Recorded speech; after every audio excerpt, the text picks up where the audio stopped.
L'hypnose, c'est un état naturel, c'est un état modifié de conscience, c'est-à-dire que en fait, ça va vous amener à être un petit peu dissocié. C'est-à-dire que bon, il y a un état naturel qu'on connaît, que tout le monde connaît, c'est être dans la lune, c'est une forme d'hypnose. C'est-à-dire que vous êtes là, physiquement vous êtes là, mais en fait votre esprit il est un petit peu ailleurs. Donc c'est une belle image pour comprendre quand on ne connaît pas ce qu'est le phénomène de l'hypnose.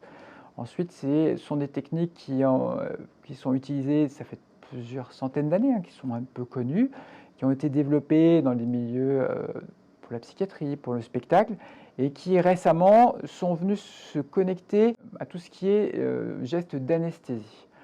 En fait, tout ça est arrivé de manière à apporter du confort aux patients, à apporter une certaine image positive, à transformer le parcours du patient, qui n'est pas forcément quelque chose comme ressenti de manière agréable, le passage au bloc opératoire, à lui amener quelque chose qui soit agréable, bienveillant et que le patient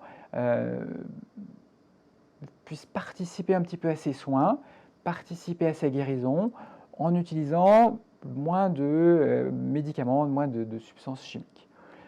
Le but étant que, alors ça c'est dans l'idéal, c'est vrai que le patient puisse vous dire waouh super, je vais me faire opérer. Voilà.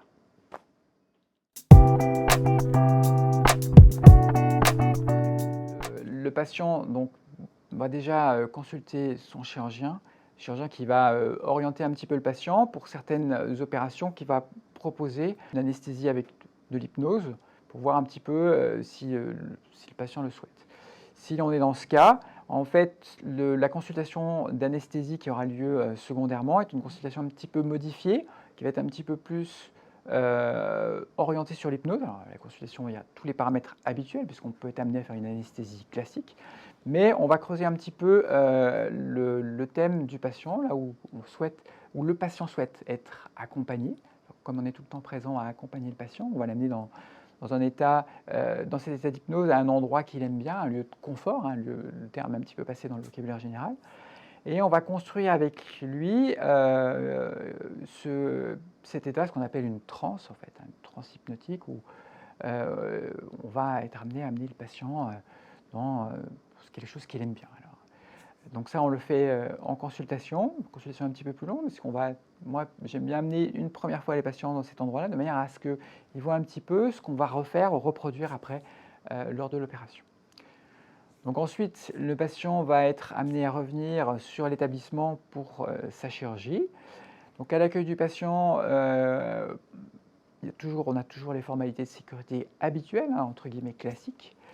Et ensuite, on va de nouveau reconstruire un petit peu cette transe avec le patient, le ramener dans cet endroit de sécurité, dans cette zone de sécurité, construire éventuellement alors le terme fait peut-être un petit peu peur, quelques hallucinations, c'est-à-dire hallucination, c'est-à-dire avec le bras qui dort, le bras qui s'engourdit, ressentir des fourmis, des choses comme ça, de manière à accentuer encore un peu plus ce qu'on veut mettre en place, avant de réaliser les gestes techniques qui est l'anesthésie loco-régionale. Et ensuite, on va en salle d'intervention. Donc, le patient, il y va debout, il y va en marchant, parce que je trouve que c'est quand même plus sympa, un petit côté un peu désacralisant, la médecine, le machin, on est tous debout, on y va tous ensemble. Et ensuite, on va s'installer.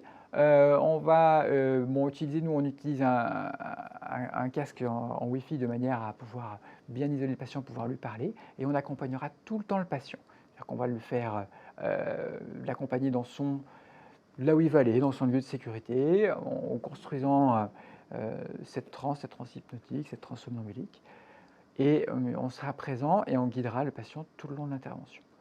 En sachant que, voilà, étant donné qu'on a une double casquette, si quoi que ce soit se passait, si ça n'allait pas, si le patient avait n'importe quoi, on a toujours la possibilité d'administrer des médicaments, des anesthésiants, et aller jusqu'à transformer en anesthésie générale si le patient souhaite. Voilà.